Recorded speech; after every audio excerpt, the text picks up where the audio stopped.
Let's talk about the best of 2024. And I know that some people have asked me the question, was this a good movie year? And I don't know if this was a great movie year. I noticed I didn't have as many top 4.5, 5-star movies as I have had in some of the past few years, but I think it was a good movie year. Looking at my Letterboxd, out of the 150 films that I saw this year, I had 41 movies that I gave 3.5 stars or over to. So that implies that there was a lot of really good movies, maybe a lot of films that didn't hit great status. So I think when we look back at 2024, I think we're going to think about this being an underrated movie year and one that we didn't appreciate how good we had it. But let's kick off and let's start at number 10, which was actually a movie that I saw today right before recording, and I'm glad I did. It is called The Order, and sometimes you just need a foreign director to come in and point out the ugliness of America. You're going to notice that's going to be a reoccurring theme in my top 10 list. And in this case, it's Justin Kurzel, who made this crime thriller about an FBI agent played by Jude Law, who is investigating a white power terrorist plot to overthrow the government in the 1980s. Jude Law is the FBI agent. Nicholas Hoult is the white supremacist leader.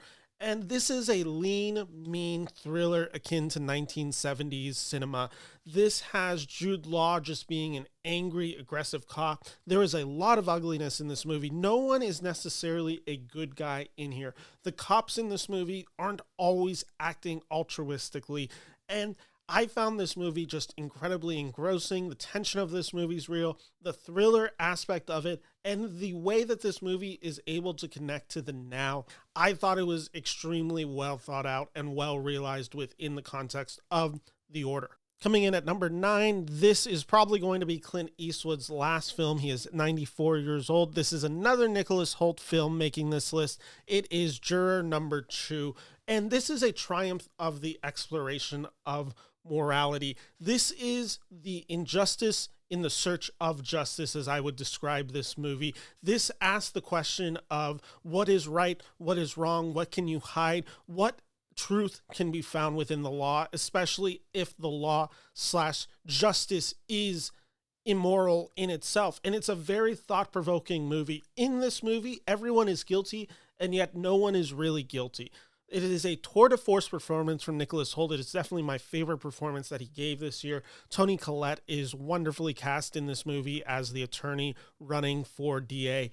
And it is one of the most gobsmacking endings you will see in a movie in the year of 2024. I found it such a provocative, such a thrilling, well thought out legal thriller from one of our best filmmakers ever. Before I go any further, I just want to say I don't get to do this enough, but I want to just thank you all for watching this video and for everything that you guys have brought me in 2024. My goal was to double my subscribers in the year 2024, which would have brought me to about 1,000. I am at about 1,450 right now, so it's been a huge year for me. So thank you all for your support, and if you're liking this video, just make sure to like and subscribe. You don't know how much it helps me out. And again, from the bottom of my heart, thank you. Back to the list, coming in at number 8, I have the film, which for the first 40 minutes of this movie, I was like, really? I don't get the hype of this movie. I don't get why everyone's loving it. And then we got a little bit further into Anora, and I'm like, oh, I get it. This movie becomes a comedy, and it has Russian goons, and it just has these wacko characters at the center of it, almost going on like Looney Tunes adventures of crime and mischief. All throughout Staten Island. This is a movie that explores the war of classes and how the rich use and abuse us. It is a star-making performance from Mikey Madison, who is just honestly so incredible in this movie, balances the comedic with the dramatic with such ease. And by the film's ending, it is full of profound ideas about the sense of drowning from capitalism, while still maintaining a fun 2 hours before it, so it's not as heavy as the ending would make it sound. This is a really well-directed film from Sean Baker. Coming in at number 7, when I talked about filmmakers that we just underrated this year and took for granted, we all took George Miller for granted this year because he reorientated our experience of what a Mad Max movie can be. Furiosa, a Mad Max saga, is the film that has the most dialogue ever in a Mad Max movie, where so many of these are just almost silent cinema that you can just appreciate the screen, the visual language of this film. This movie has Chris Hemsworth at the center as Dementis, and it really just adds a different dynamic to the Mad Max movies that I hadn't experienced before. This is a 2.5 hour revenge epic. This one truly feels like everything George Miller wanted to put in a movie, with the longest screen time that he's had before. And it's this reoccurring importance that you'll see on this list of a movie to make this top 10 list has to have a great ending. And let me tell you, the ending to Furiosa, a Mad Max saga, is one of my favorites that I've seen this year. Anya Taylor-Joy is really great as Furiosa. And this is just a movie that I had a blast watching. This is a thrill for the senses. Coming in at number 6, speaking of taking older directors for granted, when this is all said and done, we've taken the last 10 years of Ridley Scott for just huge granted. This guy is still making spectacle at the highest degree at the age of 87, and Gladiator II is no exception.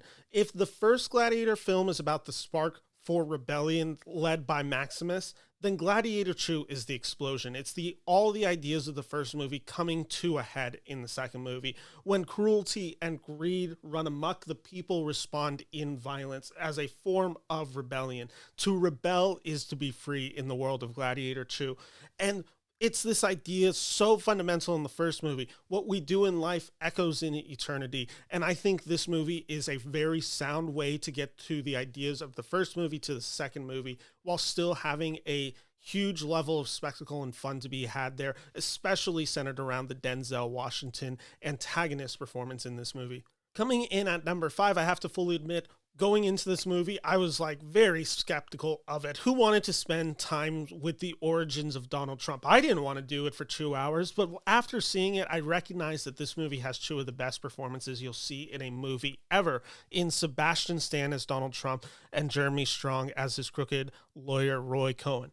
And this is unapologetic in sharing empathy towards its subject matter. And I think that turned off a lot of people who really wanted to see Donald Trump portrayed in a sympathetic light. I actually found that to be the genius of this movie, because it makes his fall from grace. It makes his fall to tragedy and evil all the more powerful and resonant in this movie. This movie is shot to look like a 1970s crime film. It has that aesthetic. It keeps that idea through its core, and I found the filmmaking of this movie often provocative, even if the story can be a little light. And this is a movie about a man who makes a deal with the devil in Roy Cohn and loses all sense of humanity as we are left to deal with the consequences ourselves. The consequences are placed on us. It is a very incredibly engaging movie featuring 2 of the best performances you'll see in any calendar year. So it's a big recommendation from me. Don't listen to everybody.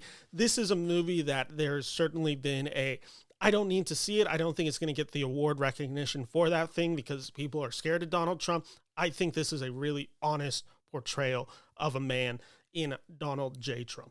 And I just want to say, before we move any further, all the movies that I've reviewed on this list, they can be found in the description links below. I have reviews for almost all of these movies, so you can find them there. And if you want to see every movie that I watched in 2024 and hear some of my thoughts on them, check out my Letterboxd. I ranked every movie that I saw in 2024, so you can find that in the description below as well.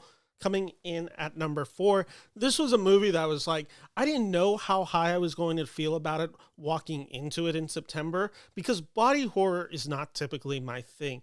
And I can't say that I'm necessarily this huge fan of Demi Moore. I don't really have a relationship with her filmography.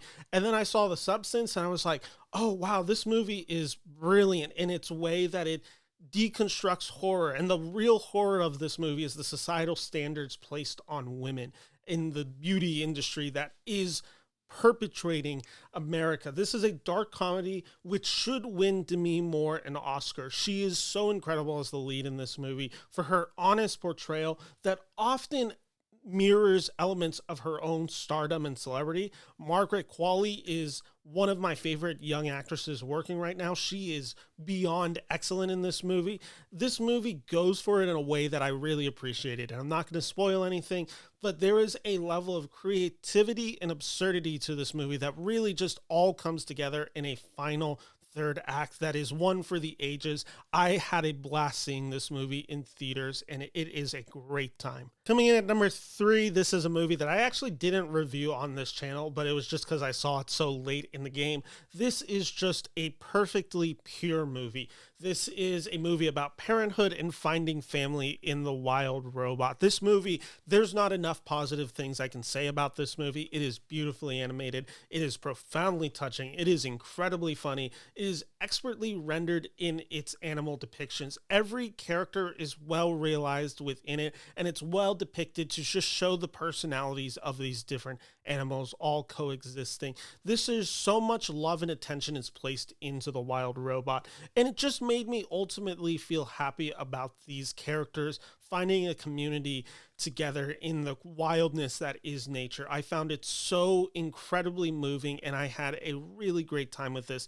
This is one of those movies that works well for all ages, and I hope it goes on to win Best Animated Film. Coming in at number 2, and this is an exciting film for me because it proved that an actor that I've always really liked in Glen Powell had what it takes to be a leading man, and he is built for these types of roles, and he does comedy with such ease. I am, of course, talking about the Netflix film Hitman, which is a sexy film. It is a ridiculous film. It is a darkly comedic rom-com for the ages. This is a movie that I thought was one thing, and then it shifted my perception of it, and then it changed it all up on its head again. This is a total control of tone, and it is able to balance and switch between tones with such ease. Deep down, this movie talks about how we as Americans are all insane and also all have this sexiness within ourselves. This movie just features Glen Powell just going for it as a performer. I found this extremely comedically satisfying. It's probably the most I've laughed in a movie this year, and it just got me so high on Glen Powell and his rise in Hollywood. I can't wait to see more from this guy because he's hitting it out of the park consistently. And before we go to my number 1, I just wanted to throw out a few honorable mentions. As I said, the number 10 slot, I could have gone a multitude of different ways, but here were films that were mentioned / written down to be fighting for that 10 spot. I had Wicked as an honorable mention. This was a movie that I just found a ton of joy watching this movie on the big screen. Saturday Night was a movie that I just felt the chaos of making Saturday Night. Really liked this screenplay from Jason Reitman and the score from John Baptiste. Woman of the Hour is an excellent directorial debut from Anna Kendrick about the experience of women in America, especially as it relates to serial killer culture and how every man presents danger to women. There is this list of documentaries. There's a really good documentary here. Sugarcane, which is a National Geographic documentary, which you can stream on Disney+. Will and Harper, which is a movie exploring Will Ferrell and SNL writer Harper Steele's relationship as Harper Steele transitions. The Truth versus Alex Jones is a very infuriating movie about the Alex Jones scandal that really plagued Sandy Hook's, the survivors of Sandy Hook and their parents. It is just absolutely blood boiling seeing what this man did. Another documentary worth checking out is a film called Chasing Amy, which I actually got to sit down with the filmmaker about a year ago, Sav Rogers. This explores his exploration of basically identifying his queerness and making the decision to become transgender and learning all of that through the film Chasing Amy and finding representation within it. It is a relationship with Kevin Smith, with his filmography, and also some of the other sides within the Chasing Amy lore. I found this extremely heartfelt, extremely provocative. Kevin Smith is featured in this movie, and there's just a lot of honesty and love to be found in this movie. And then A Different Man was probably the closest I had to making the number 11 spot. This is a dark comedy. Sebastian Stan is having a hell of a year, and I thought he was also incredible about this movie in somebody searching for identity and feeling that they don't have it, and then having their whole world expectations turned upside down. These are all movies worth checking out. Ultimately, though, only one film can make the number 1 on this list, and that's why I had a movie that I got sick and tired of hearing people talk about this movie as apolitical. This is Civil War. And I just want to clarify what I meant by this. You can watch this movie as an examination of Americans' polarization from Alex Garland. This movie also just works incredibly satisfyingly as an incredibly tense road trip movie through a war-torn country. That war-torn country just so happens to be America. You've seen all the ideas of previous war films, especially of the 21st century, especially in the Middle East, and they bring them all into this film. And I think that's a very controversial idea, and it's also a very thought-provoking idea. And it was an execution that I found masterful from Alex Garland. For me, there is so much to love about this movie. Everything down from the performances, a very memorable Jesse Plemons moment in this film. But the reason that I appreciate it and love this film is its willingness to showcase a divided America that only gets further torn apart by a president who, instead of ceding power, takes on a third term, dismantles the FBI, seemingly mobilized militia fervents to kill, and orders airstrikes on American citizens. The parallels of this movie are unquestionable, but this is not, as some people would portray this movie, a love letter to journalism. This is actually quite skeptical of the entire profession. This movie finds apoliticalism within its journalists. This is journalists as low, almost scum in times in this movie. This is the TMZ predatory gotcha shots in this movie. There is no empathy for their surrounding. Journalism seeks sensation as the journalists seek thrills. And it is just a hell of a ride. And it is the most tense I felt in the movie. It is probably the most fun I've had in a movie. And when I talk about endings, this movie has a hell of a third act that I really appreciated for going for it. I love a movie that challenges, and I know people were very annoyed and hated this movie. I found it incredibly engaging and just a masterful work from Alex Garland. It's the only 5-star movie I have this year. So that's my 10 best movies of 2024. So thank you all so much for watching. If you like this video, make sure to like and subscribe. I'll be coming back to you Thursday. I'll be having the 25 most anticipated movies of 2025. Friday, I'll be having Golden Globe predictions, I believe. And then Sunday, I'll be having a review of Wallace and Gromit, Vengeance Most Foul. And then either that Monday or Tuesday, I'll be having Golden Globe recap of the ceremony and what transpired. So thank you all so much for liking. And again, the goal is 3,000. So let's start now. Thank you all. Take care and Happy New Year.